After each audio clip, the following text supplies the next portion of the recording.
অজু করার সময় অজুর পানি যখন মুখে লাগাবেন একটি দোয়া পড়বেন, আপনার চেহারা নূরের মতো উজ্জ্বল হয়ে যাবে ইনশাআল্লাহ।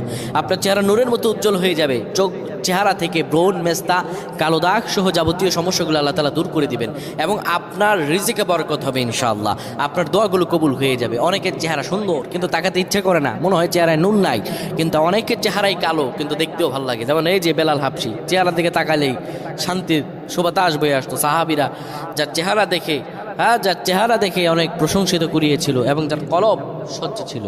প্রিয় ভাইরা আমার, অজু যখন আপনি করবেন, অজুর পানিতে যখন আপনার চেহারা ভিজাবেন, তখন অজুর পানিতে আপনি এই দোয়াটা 3 বার পরে, দুরূদ শরীফ 3 বার পরে ফু দিবেন। দোয়াটি হলো আল্লাহু নূরুস সামাওয়াতি ওয়াল আরদ, আল্লাহু নূরুস সামাওয়াতি ওয়াল আরদ।